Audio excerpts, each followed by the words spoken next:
At some point during the evening of June 20th, 1972, a conversation between two men was secretly taped on a Sony TC-800B reel-to-reel voice recorder, an ordinary machine that uses 5mm tape and was set to run at half the rate of a standard tape recorder.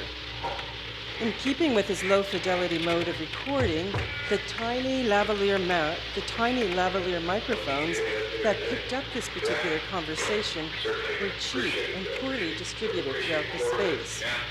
The result was a tape of degraded sound quality produced under deficient recording conditions.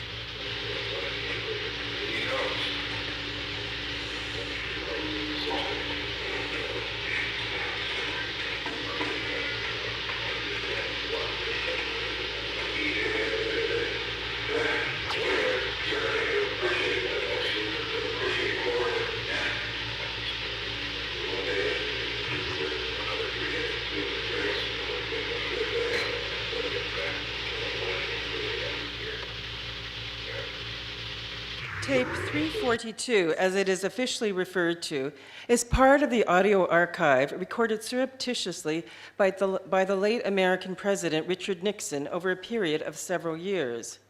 Known as the Nixon White House tapes, these recordings detail conversations between the President, his staff, and visitors to the White House in Camp David.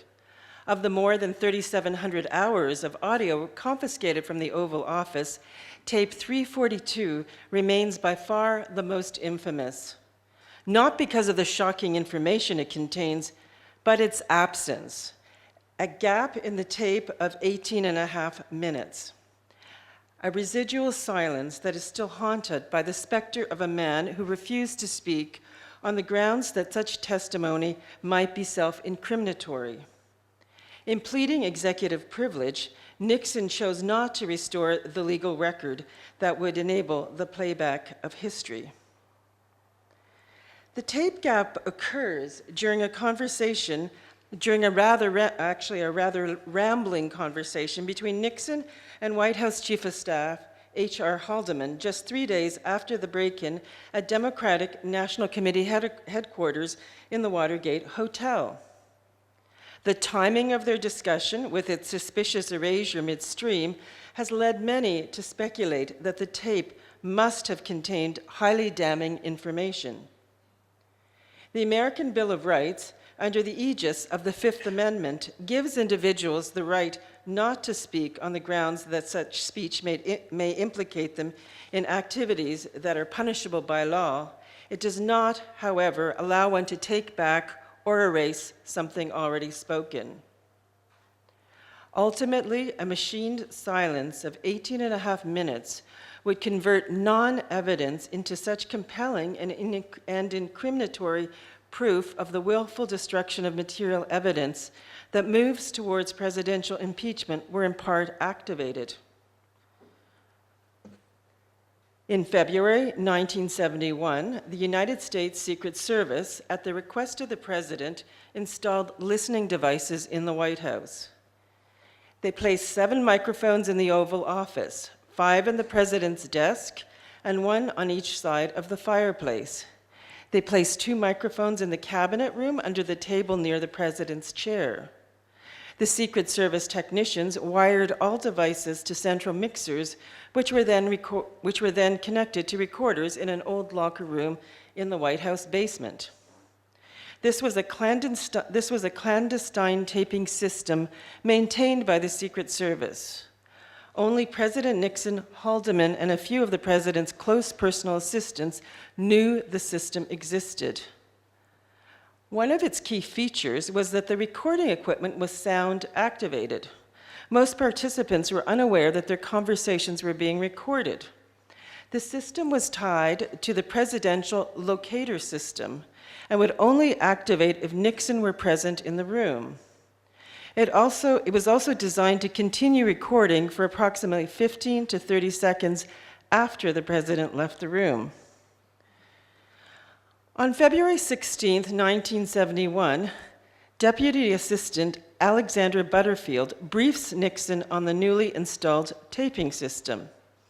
Nixon. So how does it work in here? The system stays off. No, it's working? Butterfield, you're wearing the locator right now, and you're in the office. It depends on your voice. It depends on voice activation. Nixon, right. Butterfield, so you don't have to turn it on and off. Nixon, oh, this is good. Is there any chance to get two? You see, the purpose of this is to have the whole thing on the file. Butterfield, yes, sir. Nixon, for professional reasons. This is totally for basically to be put in the file, in my file. I don't want it in your file or Bob's or anyone else's, my file. Butterfield, I think it's going to be a very fine system.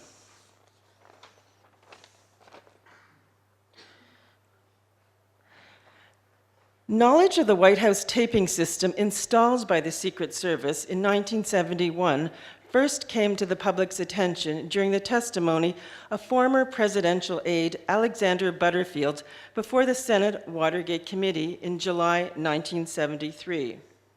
So you were employed on January 21st, 1969, and continue to be employed until March 14 of this year. Is that correct? That's correct. Mr. Butterfield, are you aware of the installation of any listening devices in the Oval Office of the President? I was aware of listening devices. Yes, sir. When were those devices placed in the Oval Office? Approximately the summer of 1970. I cannot begin to recall the precise date. My guess, Mr. Thompson, is that the installation was made between, and this is a very rough guess, April or May of 1970 and perhaps the end of the summer or early fall 1970. Are you aware of any devices that were installed in the Executive Office Building office of the President? Yes, sir, at that time. Were they installed at the same time? They were installed at the same time. Could you tell us a little bit about how those devices worked, how they were activated, for example?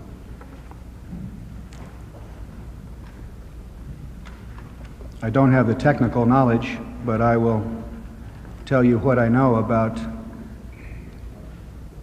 how those devices were triggered. They were installed, of course, for historical purposes, to record the President's business, and they were installed in his two offices, the Oval Office and the EOB office. Less than a week after Butterfield's revelation, Nixon ordered an end to White House taping, although the actual equipment was not removed until after he resigned in August 1974. Upon learning about the existence of the White House taping system, the Senate Committee Special Prosecutor Cox and Judge Sirica ordered all tapes considered relevant to Watergate to be turned over. Nixon refused, claiming executive privilege. By August, the matter was in court. Nixon addressed the nation on August 15, 1973, explaining to the people why confidential conversations between the president and his advisors should not be made a matter of public record. Lawyers for the Watergate Committee and Special Prosecutor's Office argued that conversations dealing with matters of potential illegality should not be suppressed by claims of executive privilege. Changing definitions of silence were central to shaping both the public perception of Watergate and the ways in which the prosecution developed their arguments. During the initial stages of the Watergate investigation, the existence of the White House taping system was not known, and therefore Nixon's refusal to speak on the grounds that his testimony might incriminate him marked his body as the initial locus of silence. When the discovery of the White House taping system was made public, and with it the existence of the vast tape archive, the U.S. Circuit Court of Appeals in Washington ruled that Nixon must turn over the tapes to presiding Judge Sirica. Nixon countered with an offer to provide edited transcripts of the tapes, which were woefully inadequate. Rosemary Woods, Nixon's longtime secretary, transcribed all White House meetings and recordings, whether made under full disclosure and consent or covertly by the concealed microphones and Sony TC 800B. As public criticism mounted, including calls for his impeachment, Nixon eventually relented and agreed to surrender most of the missing tapes, although the White House always claimed that certain tapes subject to the subpoena did not actually exist. As the grand jury proceedings unfolded, silence consequently shifted from the aphasiatic body of the president to the absence of the subpoenaed tapes, and upon their recovery, to the 18.5-minute gap in tape 342 itself. Through this sequence of juridical displacements, silence was reconfigured as the very means by which material artifacts could begin to speak for themselves. Although Nixon would continue to maintain his resolute silence, the tapes, including the gap, could now testify in his place. Once evidentiary silence was relocated to the tapes, Nixon's live testimony became largely irrelevant, as he was already literally on the record.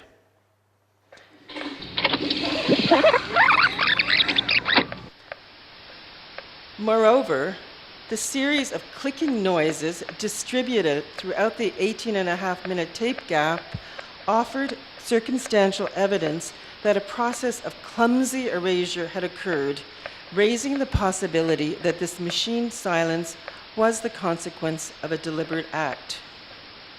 Controlling the discourse around silence proved to be a decisive strategy in turning the tide against Nixon in favor of the opposition.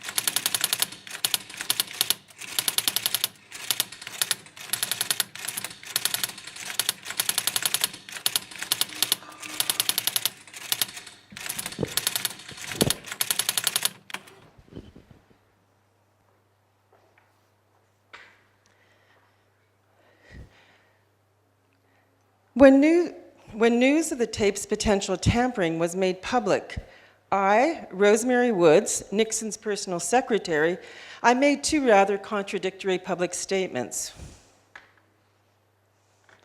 In my court testimony of November 8th, 1973, I asserted my secretarial competency, flatly denying ever making any clumsy transcription errors while handling the tape recorder. The button said on/off. I caught on to that fairly fast. I don't think I'm so stupid as to erase what's on a tape. And here we have my wonderful Uhr 5000 German-designed and made tape recorder.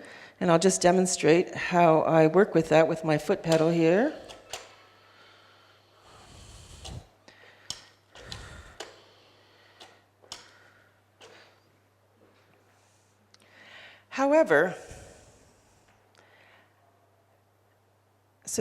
However, a month later, under cross-examination in a federal courtroom, I realized I told a rather confused story of how I might, after all, have made a terrible mistake and been partially responsible for the glitch. It's possible that while I had been transcribing and typing the conversations of June 20th, 1972, the telephone suddenly rang, causing me to press the wrong pedal on my foot-controlled Uhr 5000 tape recorder, which I'd been using for purposes of playback, resulting in the erasure. So let's see how that might have happened.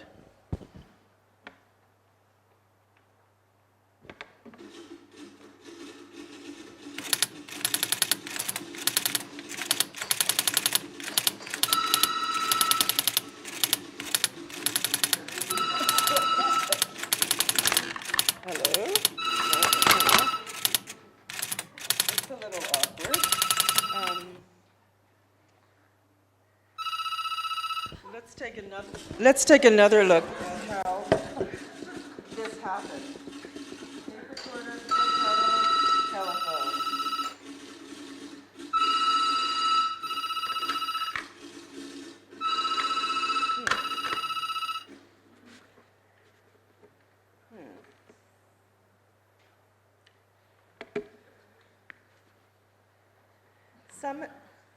Summoned by the imperative ringing of the phone, summoned to testify in court, Rosemary Woods was called to action, both to explain her actions and ultimately the actions of her boss.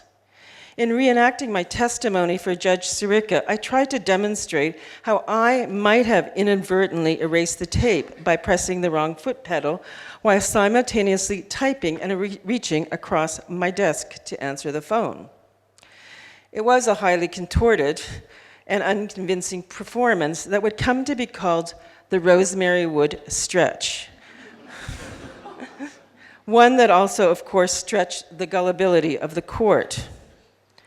Was this a reenactment of a past event, or was it perhaps the first time that this particular scenario had in fact ever been performed? However, the recanting of my testimony was a dangerous gamble, as I now opened myself up to charges of perjury, obstruction of justice, and perhaps most damaging for Richard, the possibility that I could potentially be called forward as a witness for the prosecution. When audio experts later examined this tape, they concluded that the record, stop, record button had actually been pressed 5 to 9 times. Anomalies that Watergate prosecutor Leon Jarwowski insisted could only come about through the manual operation of the viewer's controls. Despite my best efforts, the materials had told a different story, one that refuted a loyal secretary's half-hearted admission of guilt. A non-human material witness was now made to appear on the stands, one that disclosed the holes or gaps in my own testimony.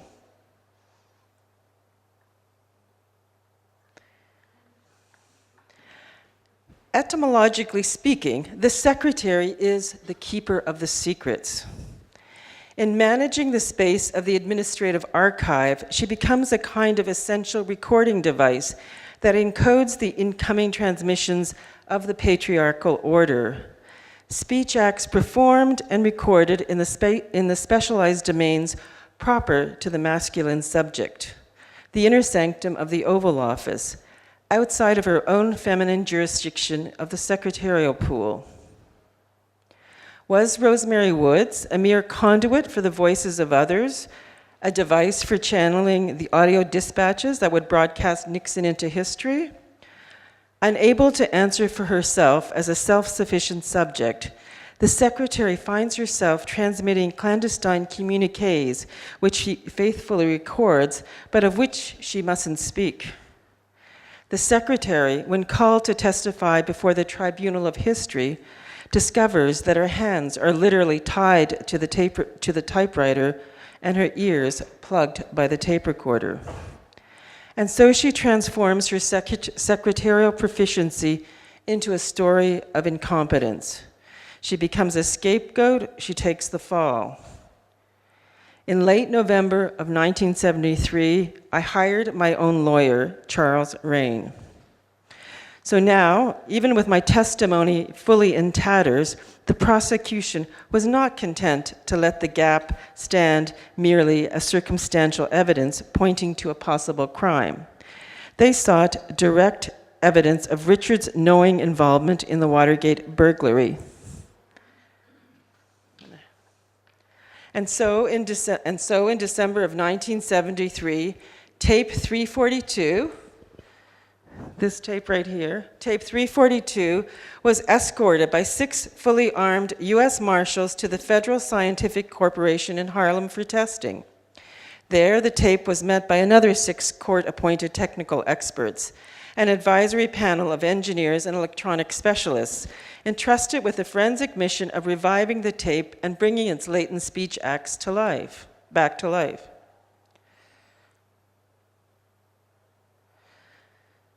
Together, these experts carried out over 200 hours of testing using spectrum and waveform analysis with digital signal processing equipment, which was an emerging technology at the time. They also conducted optical inspections of the distribution of magnetic particles on the tape, in the hopes of revealing visible patterns that might be indicative of specific configurations of speech. This was accomplished by washing its surface with a solution containing ferrite particles that would align themselves spatially in accordance with any residual magnetism left on the tape. In fact, I carried out a similar set of tests on a copy of tape 342 with a friend of mine. Even after this extensive barrage of tests, tape 342 has maintained its stubborn silence.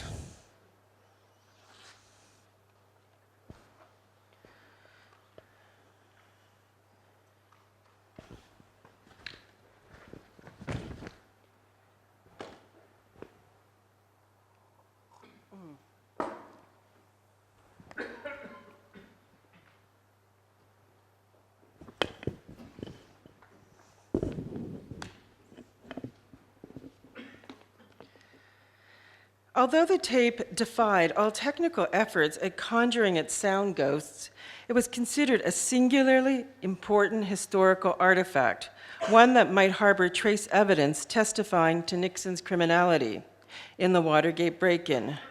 Fear of disturbing the magnetic particles that still clung to the 18.5-minute tape gap meant that after its initial playback and testing, tape 342 was placed under permanent seal and deposited into the vaults of the U.S. National Archives and Records Administration, or NARA, located in College Park, Maryland.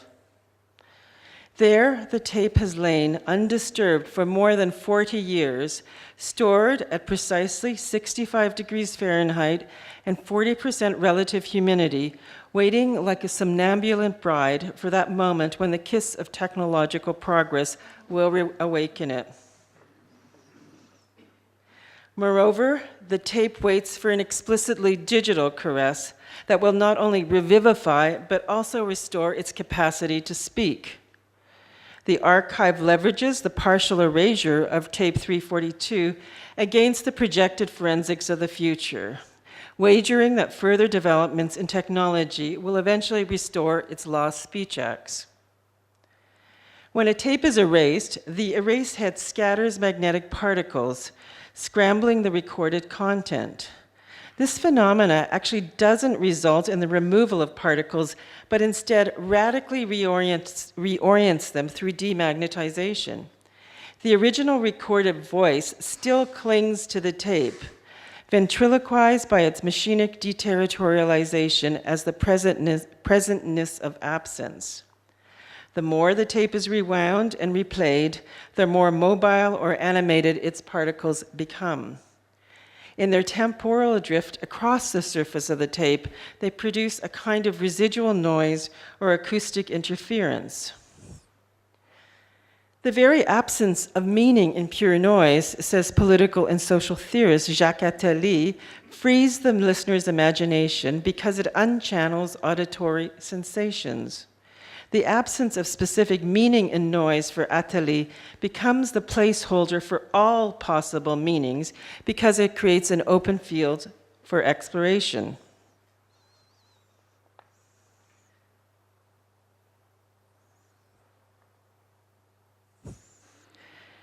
The concern for the fragility of tape 342 and recovery of its latent speech acts has, of necessity, limited the number of times it's been played back.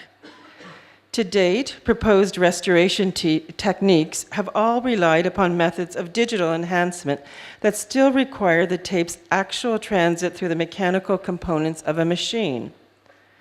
This physical encounter between artifact and apparatus is highly problematic for the National Archives, as each successive playback of the tape alters the relative spatial distribution of its magnetic particles ever so slightly.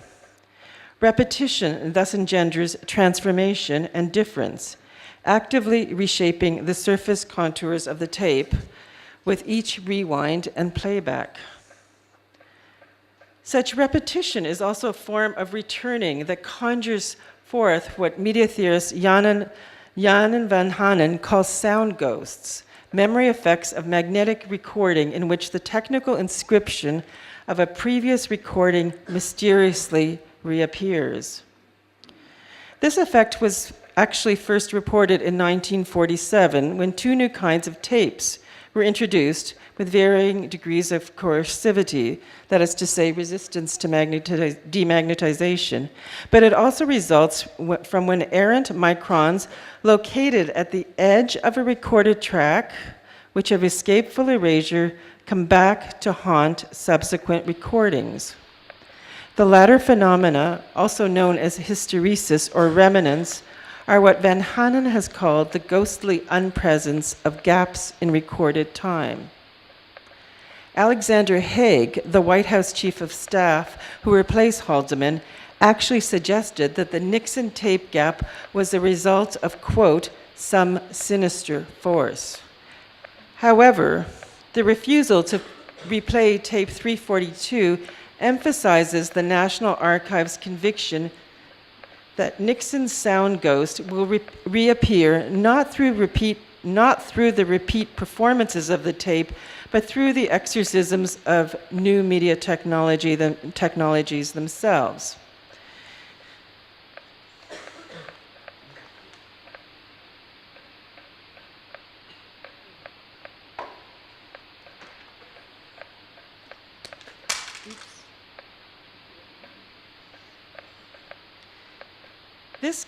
This case is marked by the productive labor of the secret, which works not to hide, but to expose the aporia at the heart of democratic politics. This is also the considerable labor that the tape gap performs in disclosing the event of evidence.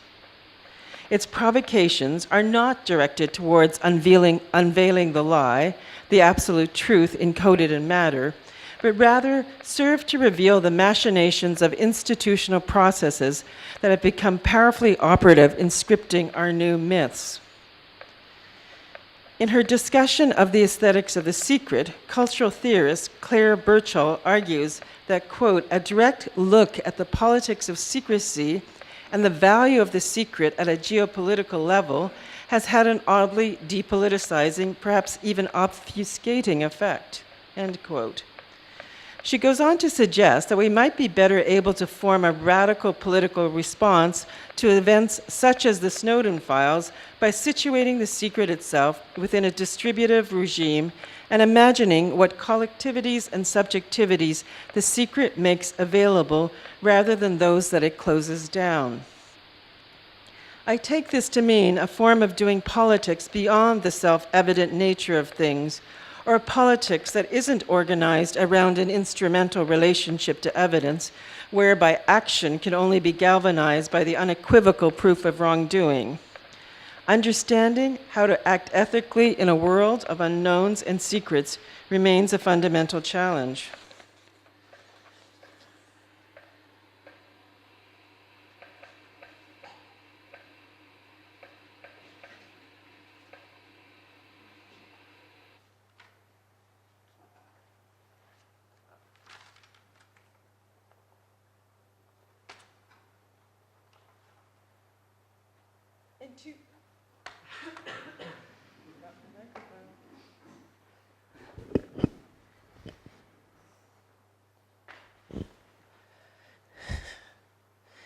In 2001, the National Archives reconvened a scientific panel to evaluate whether forensic audio technology had advanced sufficiently to consider unsealing tape 342 and resubmitting it to new modes of examination. Several unsuccessful proof-of-concept exercises were conducted using test reels recorded on the original Nixon-era tape recorders over a period of 2 years. 5 expert groups participated in this round of testing, which consisted of 2 test tapes recorded on an original White House Sony 800B tape recorder and then erased on my Ewer 5000, which is here. This machine, as I said, was manufactured in Germany. So the Ewer 5000 was determined by advisory panel to Judge Sirica in 1974 to be the machine that actually erased the 18.5-minute portion of tape 342. John Carlin, the chief archivist of the National Archive, however, he attributes the failure in this new round of testing to the lack of a suitable forensic technology. A few years ago, I, Susan Schuppli, decided to track down these test tapes, and I contacted Paul Ginsberg, a forensic audio expert whose employer, Federal Scientific, had participated in the Watergate trial. Ginsberg reminded me that tape 342 had never been unsealed for the purposes of testing, and that while the National Archives had made test reels using the original tape recorders, it had not, in fact, employed tape 342 or a copy for this purpose. Now, this, of course, does make sense, because in order to assess the relative success of any procedure's capacity to recover audio material from the test tape, and thus guarantee the outcome of applying the same technique or procedure to the cherished reel of silence sequestered in the archives, the National Archives would have had to have known exactly what information was already recorded on the tape prior to its erasure and subsequent testing. So this precluded them from using the unknown audio content from the 18.5-minute gap, since the objective was, of course, to determine the feasibility of applying new forensic methods. I was very curious, in fact, I really wanted to know what exactly had the National Archives recorded for the purposes of their test tapes. And despite my best efforts, that remains a mystery, but one could imagine that they would have perhaps used some of the existing Watergate tapes. So was it one of the tapes where President Nixon and Kissinger are talking about escalating the war in Vietnam, and Nixon proposes the use of the atomic bomb? Or could it be in another conversation that Nixon had with Haldeman, where they're talking about a photograph of a little girl who is fleeing a napalm attack, and Nixon is wondering whether that photograph was somehow doctored or had been fixed. So these are the kinds of conversations that the National Archives would have used in the manufacture of their test tapes. That being said, the archivist, John Carlin, he conceded the failure of this last round of testing, but he did hold on to the possibility that future attempts would solve the enigma at the heart of their historical collection.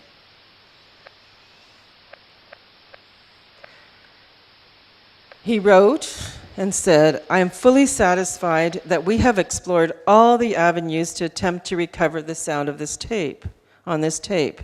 The candidates were highly qualified and used the latest technology in their pursuit. We will continue to preserve the tape in the hopes that later generations can try to recover this vital piece of our history." Now, in reading through the National Archives press releases as they relate to tape 342, it is clear that the history of the tape is largely a story still waiting to be written, and is therefore intimately conjoined with technological, or rather teleological, accounts of technological development. If the rhetorical pledge of the National Archives is to rescue tape 342 from its state of solitary confinement, then philosopher Jacques Derrida reminds us that the question of the future must remain open, that the full significance of the tape will not be understood even at the moment that its gag order is lifted, the moment of its revelation. Accordingly, the historical relevance of the 18.5-minute tape gap will always be endlessly deferred as its contextual anchors shift. Moreover, emphasizing the promissory note of technology amplifies its messianic impulse to resurrect the media artifact for us at some future date. Disavowing its present status is already fully annunciatory. Despite the National Archives' archival vigilance, the passage of time will inevitably change the ways in which we understand the consequential nature of the tape gap's existence, even in its protracted state of suspended animation. This temporal inflection has already marked the tape and is doing so right now. Asserting the tape's contractual purchase with the past, as well as the future yet to come, mustn't negate its imminent potential to bear witness to the contemporary moment through which it continues to move as a political artifact. Could, for example, the juridical contestations over the 18.5-minute gap in Nixon White House tape 342 serve as a kind of litmus test for confronting our emergent political voids of redaction, secret courts, extraordinary renditions, black ops, and dark sites, or is its use value only of historical significance? Whether or not tape 342 will corroborate Nixon's criminality is clearly not my abiding concern here. There's more than enough evidence, including the smoking gun conversation recorded 3 days after his discussion with Haldeman, to be able to declare the case closed in this regard. Rather than offering a space for the retrospective replenishment of recuperated speech, the 18.5-minute tape gap is a transition that designates the interval between the actual and the virtual, between what was said and what might be said in the future. While the National Archives' commitment to investigating the magnetic remainder of the tape and unlocking its secrets is tied to its conviction in technology's progressive futurity, the tape gap's status as mute has already been extensively undone by the sheer volume of speculation around what kind of lurid data lurks within. Musings that far exceed what any one man can actually say in 18.5 minutes. Likewise, the actual machinic utterances that the tape gap already emits, as well as those that it will continue to transmit as it reels off towards an uncertain future, can surely activate many more imaginative registers. And for those who are interested, you can actually listen to the full 18.5 minutes on the headphones around the corner at the end of this hallway. In comparison with the array of possibilities that the gap in the tape invites for thinking about how evidential materials govern the In comparison with the array of possibilities that the gap in the tape invites for thinking about how evidential materials govern the changing conditions of truth, the recovery of intelligible speech may only serve to control the limits of historical discourse. For many, the very existence of the tape gap has already rendered an unequivocal verdict of guilty. But for others, the mystery of the missing 18.5 minutes is not entirely an open and shut case. In creating a temporal breach within the extended voice recordings registered on tape, the gap reaches out beyond the formal limits of what might have been said within a period of 18.5 minutes, producing new narrative assemblies and critical reflections.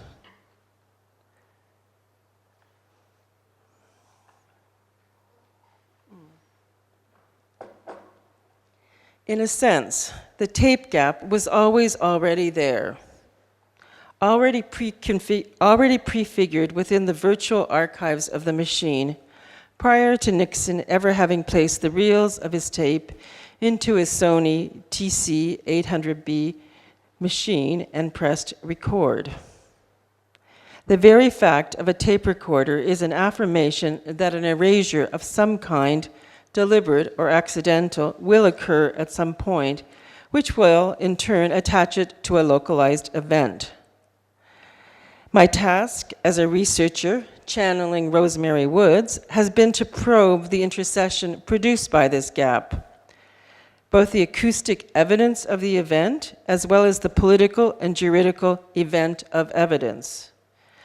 Should the National Archives succeed in discovering a technology that will be able to repair the tape, and by extension history, such a process will never fully erase the many conjectures already recorded by the evidential emergence of the gap. The 18 and a half minutes of noisy silence in tape 342 are ultimately a materialization of the multiplicity of different recording options that the machine has to mix new tracks and play back alternate versions of history.